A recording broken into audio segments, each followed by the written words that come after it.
Vierte Kapitel, dem Kapitans Reisekasten.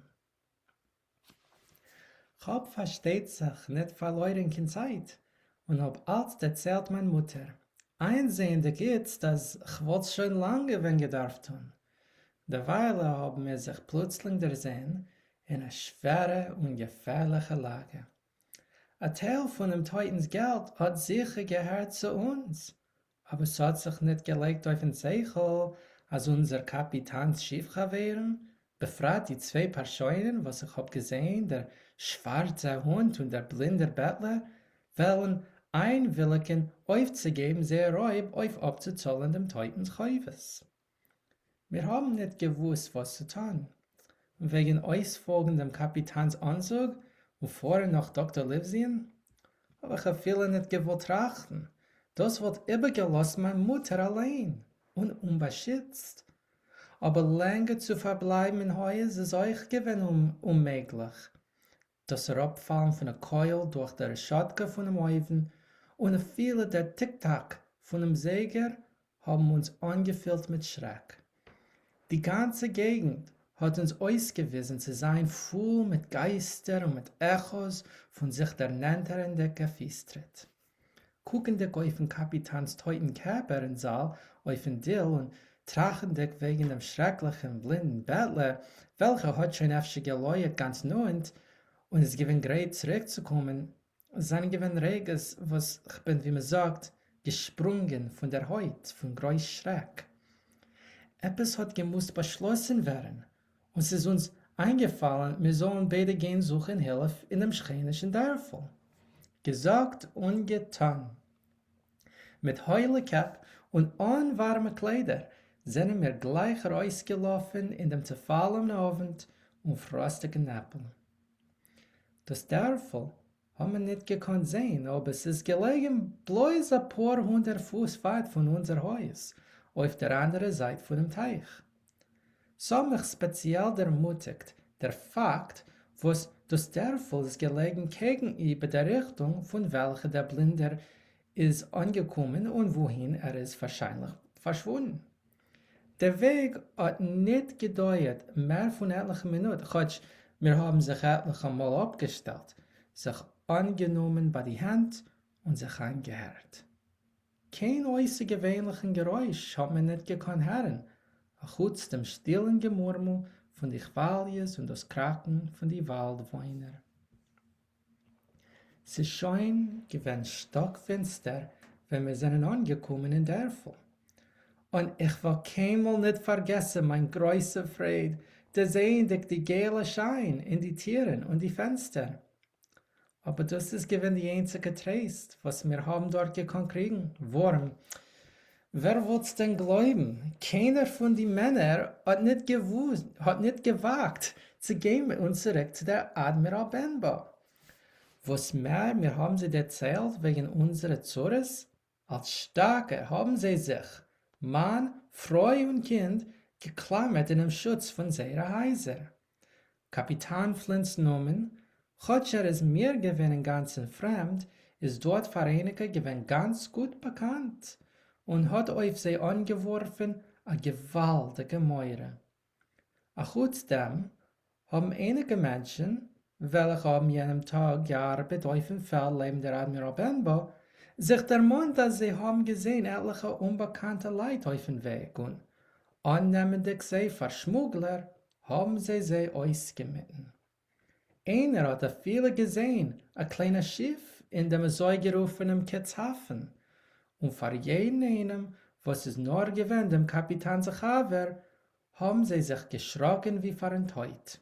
Kurz, etliche haben eingewilligt zu fahren mit uns Dr. Livesien, welcher hat gewohnt in eine andere Richtung, aber keiner hat mit uns nicht gewollt fahren, verteidigen die Kretschmer. Man sagt, dass Meure ist ansteckendig. Der Fall aber gibt Argumentation zu Courage. Wenn jeder hat abgesagt seins, hat meine Mutter für sie gehaltene Rede. Sie kann nicht verlieren, hat sie erklärt, das Geld, was gehört zu ihr verjosseten Sohn. Ob keiner von euch wagt nicht, hat sie gesagt, dann wagen Jim und ich. Wir gehen zurück, wie wir sind gekommen, und schämt euch in euer weiten Hals, ihr große, ungelumpete, hinterherzige Männer. Wir öffnen in dem Kasten, a viele euch mir dürfen sterben zu lieb dem. Und euch, Frau Krausli, will ich sehr dankbar sein, ob ihr wird uns ausborgen dem dosigen Sack, in welchen wir können bringen unser gesetzlich Geld. Oh, okay. Ich habe natürlich gesagt, dass ich will gehen mit meiner Mutter. Alle haben auf uns angeschrien für unsere narrische Gewagtheit, aber keiner hat uns von deswegen nicht gewollt begleiten. Sie haben uns bloß mitgegeben ein angeladenes Pistolett, gedeckt haben mit was sich zu verteidigen, ob man wird auf uns anfallen. Und sie haben euch zugesagt, zuzugreifen, gesattelte Pferd, in Fall man soll uns nachjagen auf unsere Zurückkehr. Und ein junger Mann hat gesagt, vorhin aufsuchen dem Doktor und bringen bewaffnete Hilfe. Das Herz hat mir geklappt. Und wenn wir haben sich beide rausgelassen in der kalten Nacht auf unsere gefährliche Unternehmung. A volle Levone hat angeheim aufgehen und durchgeguckt durch die eberste Bregen von dem Neppel. Wir haben sich zugeeilt, worum es gewann klar ist, ehe noch wir in sich zurückkehren, wird werden lichtig wie bei Tag, und jeder wird uns können sehen und laufen. Wir sind in Stillerheit gelaufen bei der Seite von dem Weg, leben die Kustes. Wir haben aber nicht gesehen und nicht gehört, kein Sach, was so vergrößern unser Schreck.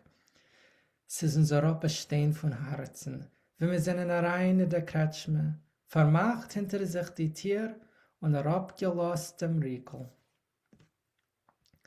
Eine Weile sind wir gestanden in der Finster und schwer abgeatmet, allein in Häus mit dem Kapitäns teuten Körper. Meine Mutter hat angezündenes Licht und annehmend sich bei die Hand, sind wir beide reingegangen in den Saal. Der Kapitän ist gelegen, wie wir haben ihn übergelost, auf den Rücken, die Augen offen und eine Hand ausgezogen. Vermacht dem Laden, Jim, hat gesagt meine Mutter Stillerheit. Sie können noch ankommen und reingucken durch ein Fenster. Ich hab getan, wie sie hat mir geheißen. Und jetzt darf man bei ihm finden, dem Schlüssel. Aber wie rührt man sich zu ihm? Hat sie gesagt mit einem schweren Seufz. Ich hab sich bald niedergesetzt, Leben im Eufendil. Hat Leben seine Hand, ist gelegen, ein zusammengeknetschter Papier, abgeschwarzt auf eine Seite. Ich hab nicht gekonnt zweifeln, als es gewesen der schwarze Zeichen. Ich hab aufgeräumt im Papier und gefunden auf der anderen Seite, geschrieben in einer ganz guter, deutlicher Handschrift, den folgenden kurzen Befehl. Bis Abend 10 Säger. Man hat ihm gegeben Zeit bis 10 Säger, Mama, habe ich gesagt. Und Punkt dann hat unser alter Wandsäger angehoben zu schlagen. Und der dosige, plötzliche Geräusch hat uns aufgescheuert. Aber er hat uns gebracht gute Neues. Es ist erst gewesen 6 Säger. Nu, Jim, hat sie gesagt, dem Schlüssel. Ich hab durchgesucht seine Kästchen, eine nach der andere. Ein bisschen Kleingeld, ein Fingerhut, vor dem ein paar große Nadeln, ein Stückel Rolltabak angebissen auf eine Seite, sein Matrosenmesser mit einem krummen Händel, ein Kästchenkompass und eine Zunterschachtel mit der Karzile.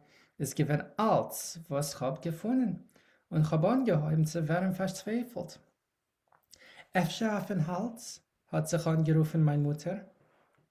Beikommend ein starken Gefühl von Ekel, hab ich ihm aufgerissen das Hemd am Hals, und dort hab ich Tage gefunden dem Schlüssel auf einen verschmolzenen Riemen, welchen ich hab übergeschnitten mit seinem eigenen Messer. Siegreich und voll mit Hoffnung sind wir raufgegangen in sein kleinem Zimmer, wo hat verbracht eine so lange Zeit und wo der Kasten ist gestanden, sind ist angekommen zu uns in Haus. Äußerlich ist gewesen Kasten wie alle Matrosenkastens. Auf den Deckel ist gewesen ausgebrannt ein Bi und die Winkeln seien gewesen zerschmettert und zerbrochen von zu viel Gebräuch und unvorsichtiger Umschleppen. Gib mir den Schlüssel, hat gesagt meine Mutter. Trotz das Schloss ist gewesen sehr steif, hat sie ihm doch aufgeschlossen und aufgemacht die Deck und in ein Augenblick. Ein starker Geruch von Tabak und Smolle hat gegeben ein Setzen nass. Und es ist nicht gewesen zu sehen, keine Sache, gut, einen ganz guten Anzug, vorsichtig abgeputzt und zusammengelegt. Hat nach dem Anzug keinmal nicht getragen, hat gesagt meine Mutter. Unter die Kleider haben sich gefunden verschiedene Sachen.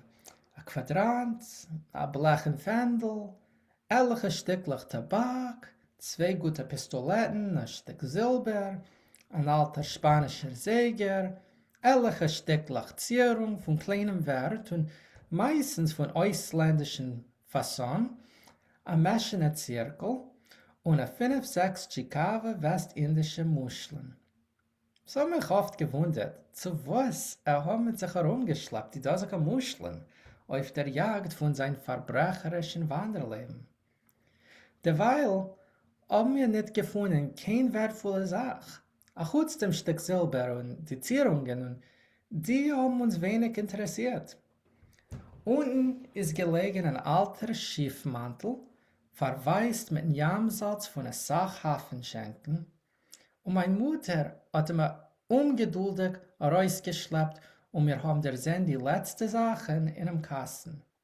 Ein Päckl verbunden in Zerate, was hat ausgesehen voll mit Papieren und ein lebender Sack, welcher hat beim ersten Rier von sich herausgegeben dem Klang von Gold. Ich will die Dosecke auswerfen wasen, als ich bin ein ehrlicher Frau, hat gesagt meine Mutter. Von dem bloß wie von mir kommt und nicht a Brute mehr. Der lang mir Frau Krausli sagt, Jim, hat sie gesagt und hat angeheuert zu zählen und herüberwerfen dem Kapitänsgeld von dem Kapitänssack in dem, was ich hab gehalten.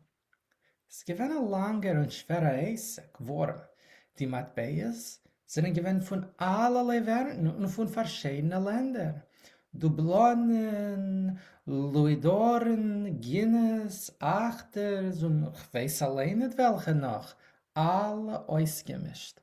Und wenige von allen sind gewinnt Guinness.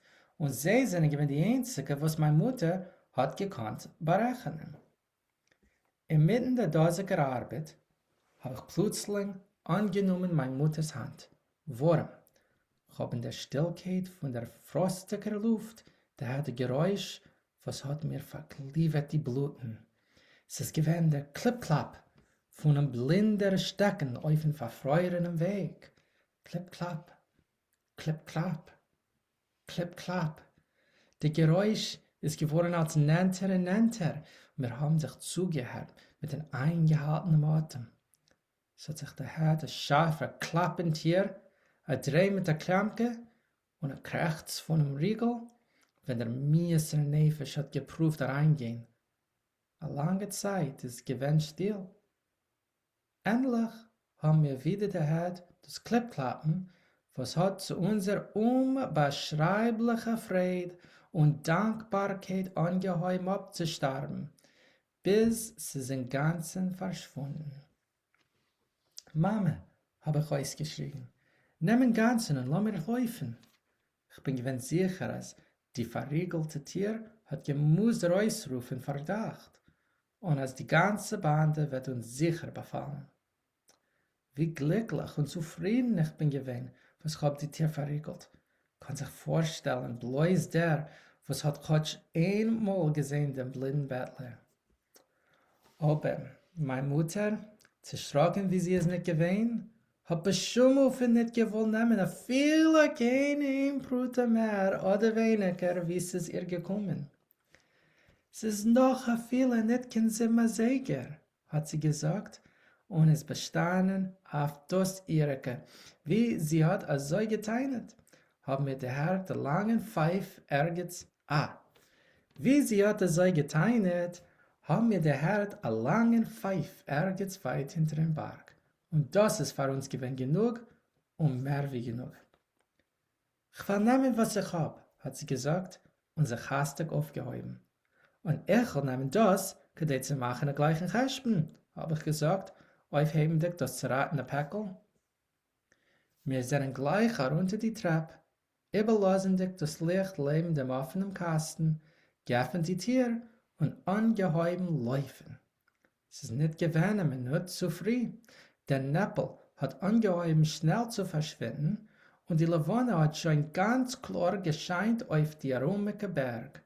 Bloß in dem Tal und herum der Kretschme ist noch gehangen ein dünner Schleier, was hat verborgen unsere erste Tritt. Wir haben eingesehen, als halbweg zum Dörfel, nicht weit von dem Berg, weil wir müssen rauskommen in der Lichtigkeit. Aber das ist noch nicht gewesen alles. Wir haben schon der Herr hinter sich ein Geräusch von eilendem Tritt. Und wenn wir haben sich umgeguckt, haben wir gesehen, wie ein Licht hat sich gewiegt in der Luft, dahin und her, dahin und her, dahin und her, und ist geworden als nennter und nennter. Und wir haben verstanden, als einer von den Ankommenden hat getragen eine Laterne. Jimmy, mein Kind, hat meine Mutter plötzlich gesagt, nimm das Geld und lauf. Ich will, als ich will bald kallischen. Wir sind verloren, habe ich getracht. Ach, ich hab gescholten die Schreien vor der Erschreckenheit und getadelt meine Mutter für ihre Ordentlichkeit und Geldgeiz, für ihre frühe dickenarische Bravkeit und ihre jetzige Schwachkeit. Glücklicherweise sind wir schon gewöhnt leben dem kleinen Brickel und hab ihr Wisses geholfen, sich herunterzuschleppen zum Berg. Da hat sie gegeben ein Krächz und ist weggefallen auf meine Achsel. Ich weiß nicht, wie hat sich zu mir der Nomen der Keuch. Und ich hab es Tage ganz ungeschickt getan, aber es ist mir gelungen, sie herunterzuschleppen, etwas unter dem Brickel. Weiter habe ich sie nicht gekonnt rühren. Das Brickel ist gewesen so niedrig, als ich allein bin kaum unter dem heruntergekrochen. Und so haben wir dort gemusst bleiben liegen. Meine Mutter kam im Ganzen unbeschützt und beide so nahe von der Kretschme. Und das ist der Sof von dem 4. Kapitel. Und was ist weiter geschehen mit den alle Piraten? Werden wir später sehen.